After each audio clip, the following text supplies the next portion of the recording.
that other question I had as something I couldn't. I didn't really want to look into everything because I'm not a smart man, and I didn't want to try to decipher everything. What was that? Everybody was sharing something about like a foreclosure on your extra house, your other house, or maybe I don't even know what happened. Long story short, I was never in danger of losing my house. I lost track of some shit due to weird circumstances and a lot of depression. And I found out about it. And I was like, by the time I found out about it, I was like, holy shit, like this is wild. Um, and I had a couple options. It's like, well, you can try and you can remedy this now. And I had some ways to do that, but it's kind of a pain. The other way was, well, I'm already selling my other property. And so once the other property sells, it'll just pay this off and that's that. But like I wasn't worried about it ever because it's like, okay, well, now that I know this is happening, I'll go ahead and fix it. Right. And a whole bunch of people like might have weird questions like, how did you not know? And let me just suggest, like, my life got turned way upside down.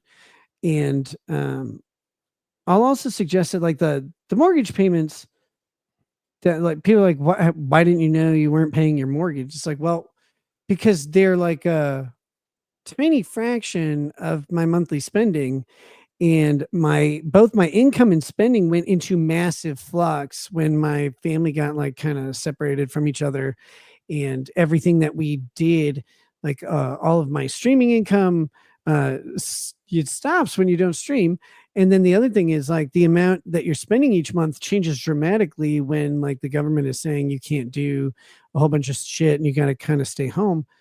So like I just didn't I didn't know that things weren't happening. The moment I found out, I'm like, oh fuck. Well, I guess I'll fix this in this way because it seems the best. Now, unfortunately for me, because of it's actually about protection, right? Like foreclosure notices go into the paper and stuff like that, and there's nothing you can really do to stop it other than taking care of it prior to that. By the time I found out what was going on, it was too late for me to stop it without really making things difficult on me.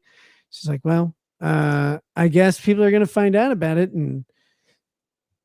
But at the end of the day, it's like, but so, like, yeah, here, guys, a bunch of catastrophic decisions led to this really scary situation, but it's taken care of.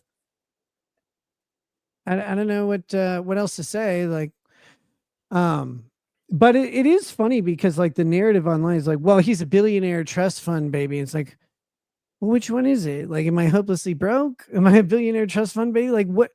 Maybe I'm just a guy. Like, maybe I'm just a guy, and like my situation got really fucked up, and how I normally handle things got messed up. So I had to do some alternative stuff, and like I had to take care of it in a way that wasn't ideal. But it just it is what it is. It's done. Yeah, I had Now my house is back to being paid off, which is nice. But anyone who goes, oh, by the way, anyone who says like, oh, why would you take out a mortgage on a paid off house? Well, I paid off my house with my money, with the trust I created, with the joke name in the trust that I came up with. Um, People are like, oh, some trust bought it for him. Like, no, that's Kayla and I's grantor trust that we generated on for the benefit of our kids. And there's a lot of reasons to have the trust set up the way it is. And I won't really explain it to you because it doesn't matter. But I bought this house and then I took out a mortgage because do you know how cheap debt was? Do you know what you can do if you take like $250,000-$300,000 and you put it in like some investments that basically guaranteed to return 7 to 9%, and you're getting the debt for 4.25%? Do that. Like, why waste the asset? Like, why waste the money? Um, so it was a way to extract equity and use it beneficially, and it's been awesome. I love that. Especially while I would have sold the other house and used the proceeds to do the investments back then, but we were helping out friends. And instead, it's like, well, leverage the property that you have and or the equity that you have in something. Um, but if you don't understand like why you would do something like that, you probably haven't had the opportunity to, and that's fine. Uh, But it's funny, like seeing Aaron trying to figure it out. He's like, "Why would anybody do that?" I'm like, "Well, you wouldn't, because you'll never be in a high income category." But I was. I'm not right now. Hope to get back there sometime. Hopefully, I'll earn it, and I may not. Who knows? Money comes and goes. To me, money's always been in the hands of God. Yeah, I never regard it really as mine. Like I spend it and I share it with people who I think could use it more than me, which is most people. And I always treat it as if it could be gone tomorrow. And maybe it'll come back, maybe not. That's I don't live my life worried about that. Yeah, I agree. And what do you think about the whole Jeff situation? Because that was the biggest surprise.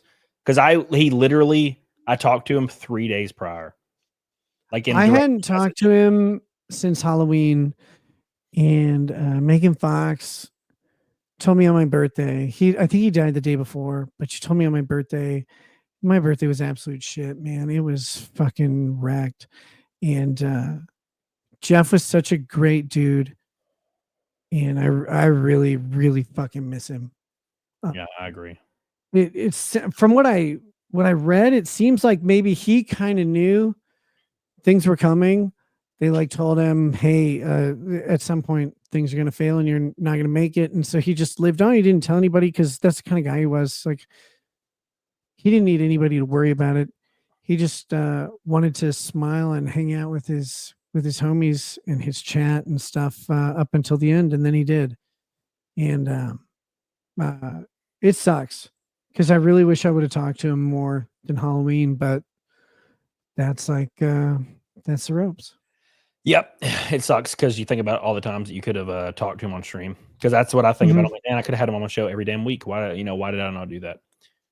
It's frustrating. I tried to talk about it on stream, and to be fair, when I thought about it and talked about it not on stream, I was totally normal. And then I started up a stream and I could not even talk. I couldn't even talk about it. Yeah. I was like broken into pieces, and I'm like, why am I reacting this way? Like, I was like, I can't even talk about this. I had to skip topic. I had to skip the topic. Oh man, I went on like a tribute to Jeff's stream on Danny's channel, and someone asked me to do toast to him, and my camera was off, and like thank fucking God, because I looked like such a big. I was just that was hard to get through. Yeah. Again, he's a good dude. A tribute to everyone, and if you've not read his obituary, you guys should, because he was humble. Like this guy was accomplished and established in his life and his profession and his hobbies in ways that most of us will never achieve. And he never fucking talked or boasted about it ever. He's just him. And to see some of the stuff, you're like, whoa. Like I knew this guy was cool, but this guy was amazing also. Yeah. So go check him out. If you guys cared at all about legal vices, find his obituary, read it, read about who he was behind the scenes, because that dude was incredible. Yep. I was glad I got to drink with him in Houston. That's something Yeah, I'm really that was happy about fun. because he's a good dude, and I loved seeing him complain about that one guy. He's like, "Don't leave me alone with this man." I'm like, he's like, "Where are you guys going? Please take me with Yeah. you." Ooh, boy. I knew that pain so much. Fuck that guy. Oh, that was funny. I thought it was hilarious. It was a good time. So I was really hoping to see him again this year at some point, but yeah, that Me sucked. too. Me too. That's been one of the absolute hardest things during all this, like external to my situation. Like a lot's happened just in general. It's fucking long time has passed since May, but it's like, man, that one was a battle axe right to the fucking sternum. Yeah, I'm like thinking to myself, it could have been so many people. It could have been so many people, and I would have been like, "Oh, okay," Anyway, and yeah, I was Yep. like, "I had to be God." Yeah, so because somebody actually they DM me, or they said I was streaming. I had just started. Oh yeah, I was on Side Scrollers podcast, Oh, sure. Yeah, they're and cool. somebody in chat said somebody from the like law tube or something like passed away, and I was like, oh my gosh, I was like thinking about all these people in law tube. Oh, okay, well, whatever. And then somebody said legal vices. I was like, are you kidding? That was the one guy, like the Yeah. one guy. And So that's the crazy thing. It's like the one guy that everybody was like say the same thing. Like it doesn't matter if you're if where you where you are on any side of an issue. That's the one guy that everybody on every side of the issues is just like, fuck, not him, not Jeff. Yeah. Why couldn't it be Nick? Just a good There's guy. a while it's like, me too. Why couldn't it be me? Nah. Take me instead, please, God. Yeah. Rip to Jeff. Good man. Good man. I took a shot. Yeah. I didn't have alcohol for like 2.5 months because I was, cutting weight, and I took a shot. This is my first shot I'd taken in a long time. Took a shot. Dude, so I during my family case, I was restricted from drinking. I'm not now because my family case is over and I'm on unconditional bond. But after I plea and like get sentenced, I'll probably be restricted from drinking again for a while. And I thought I was really gonna give a shit. And I took a sip of whiskey and like it's not the same. If you don't drink for 6 months, like you take a sip and you're like, you taste all the shit that you hear everybody else complain about, like, oh, it's sour, oh, it's harsh. I'm like, why am I a bitch now? No. Yeah. But I like it's weird because I don't care at all about whiskey or liquor. Like I mean, I'll have a glass of wine like I would when I was 30, but I didn't drink whiskey back then. And so it's like I don't I was really worried about I'm like, I don't know how the no alcohol thing's gonna work. And now I'm like, I don't give a fuck about alcohol. I just don't want like an accidental thing to fuck up my probation. But aside from that, like I have no plans of drinking because it's like, okay, well, I'll save money and I'll probably be healthier. Not a big deal. But I thought it was gonna be really bad. No, it's like it doesn't taste good. It doesn't feel right. It brings me the other thing it does, it brings me back to memories of things that like might have been really awesome at the time, but like I can't be there anymore. And so it's like, well, now liquor's got like all this baggage attached to it. So Do you feel good to finally kind of be almost on the other side of it? yeah, I can't fucking wait. I Yeah. really can't wait. I imagine I've been T-Rex like, says we all know you're gonna violate your probation. Sounds good, brother. Thanks. I I'll be know rooting for me to do that. It'll be okay. I know even me and not even being involved, I'm like relieved. I'm like relieved it's coming over. Well, so like when we negotiated out my plea agreement, it was at my last settlement conference, which was fucking back in December. And I was like, let's go. Let's get this on the record. Let's do it. And the judge is like, no. I need more time because there are a couple things that are part of my plea agreement that the judge has to ask me about and make sure I wasn't like coerced into it. Which sounds like really cryptic and mysterious, but it's not. And again, on the 24th, it'll all make more sense. But so he's got to just ask me questions and make sure no one unduly influenced me in making the plea agreement, which is fine. But I'm like, can we do it now? I want to get started. I've got a bunch of people waiting on me to do the bitch up and like say, hey guys, I really fucked up. Like I'm don't want to do that video. Like, oh my God, it's so embarrassing when YouTubers go on and offer a fake apology. Like, again, I did what I did and I'll own up to it. There's a whole bunch that I did that I'm not sorry for. Like, I won't make the same decisions because it turned out bad. But if I told you I was sorry, like, it'd be a lie. Like, when I made the decisions, they seemed cool and they didn't end up causing anyone harm. The decisions I made that like caused people harm, like, I have apologized to those people over and over and over. And like, I'll spend the rest of my life making up the damage that I've done, but I'm going to do that to those people. I'm not going to go to the audience and be like, sorry guys, I just really liked drugs and like you guys just can't understand. It's like, no, drugs, again, people do drugs because drugs are awesome and the awesomeness of them outweighs the risk. Otherwise they wouldn't do them ever. Now, when the risk catches up to you like it did to me and it kicks your ass in the fucking gutter, you go, okay, well, that was a phase that needs to end. And like it's not worth the risk anymore.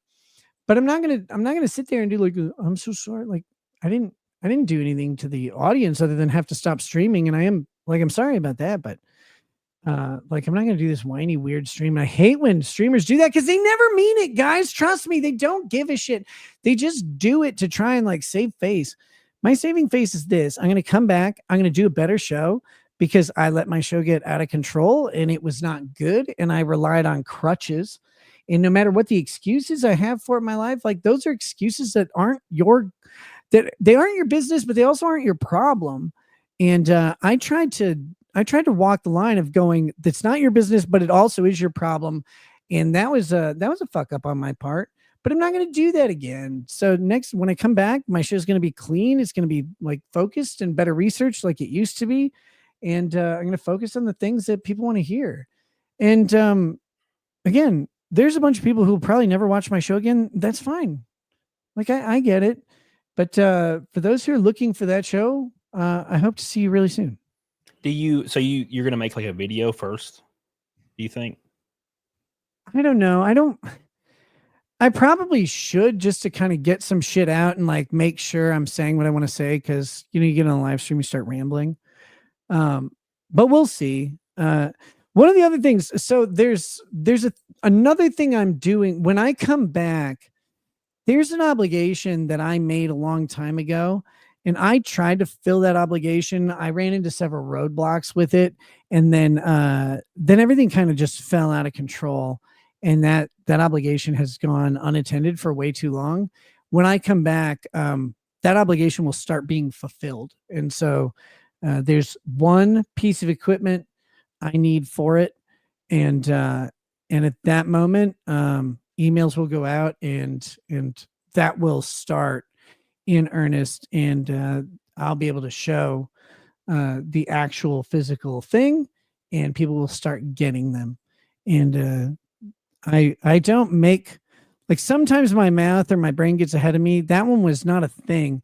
That was a thing where I tried to fulfill my promises a while back, and I knew my own weaknesses. And when I would bring up the thing like, I need this to happen because I won't do it, so can I pay you to do it? People would stop talking to me for whatever reason. They wouldn't say yes or no. Now I have someone who will help me actually just fulfill it on my own. So it's not going to go the way I thought it would, but it will get done. And people will start to see that. And I think, honestly, I think that's a huge part of showing people that I'm coming back like serious. And that's one of those, it's one of those things that was never supposed to not get done, but life kind of life can throw you curveballs in a whole bunch of ways.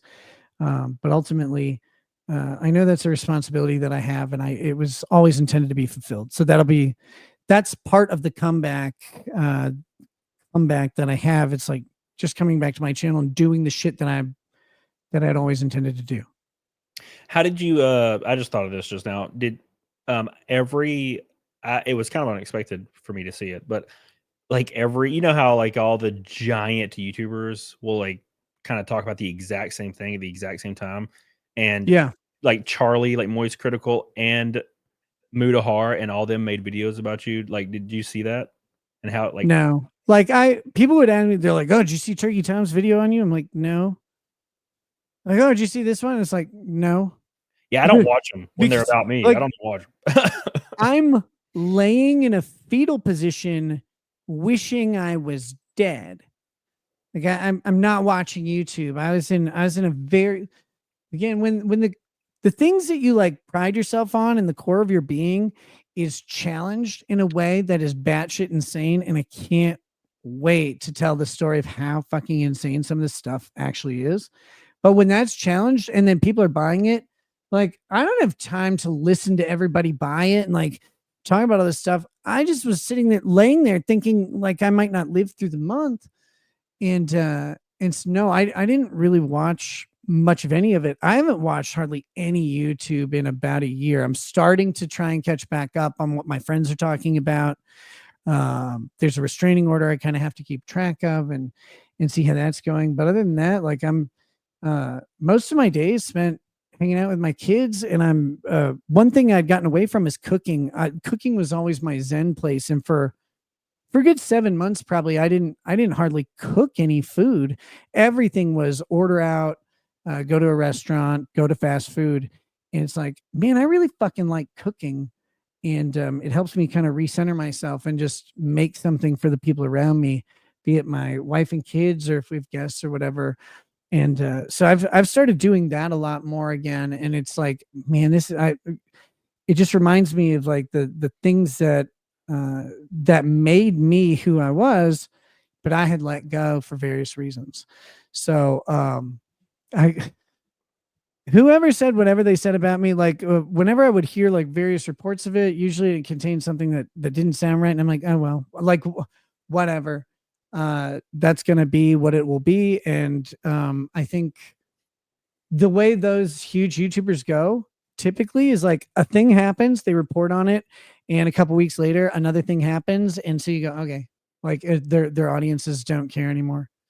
Yep. And Yep. and if they do, and I'm completely unsuccessful because he made such critical videos of me, like, okay, I'll find something else to do. Like I've changed careers in my life multiple times. Like it's just part of it. Well, hell yeah. Well, I'm glad you're on the other end of it. I'm excited. I've been thinking about it for a while, and when I saw like kind of the rumors around the plea agreement and whatnot, I was like, okay, cool. We're getting to the end, and look forward to you coming back because to be fair, and I know this is like hyper gay chat, but when I would eat my ramen at like 2 a.m. because that's what I do, it's like a weird ritual. I eat my ramen. I would turn on Nick's stream and just like watch his stream and have like a muted old NASCAR race on my other monitor, and I would just eat ramen. And I miss that. That's what I'm there for, man. Yeah, dude.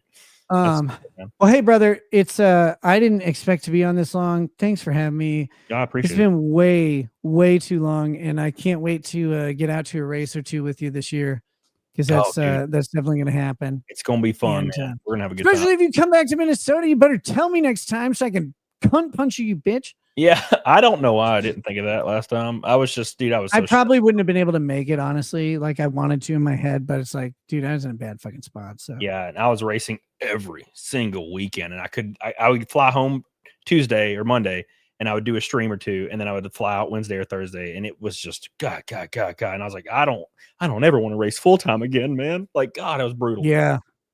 So it's that's I don't know how you did it. Like I cannot travel that often. But anyways, brother, I'm gonna go. Peace out. Thanks again, and we'll see you all soon. Hey, to the chat, to those of you who've like stuck with me and stuff, thank you so much. To those of you who didn't, like, I get it. You've heard a whole lot of stuff. You'll hear my side eventually, and you can make your own decisions. And I'll never begrudge anyone for it. I fucked a lot of things up, and that's that. That's how life goes, and you just move on. So cheers to you. I hope to do a good enough show that you guys all want to watch it, even if you're like kind of pissed at me. But we'll see you all soon.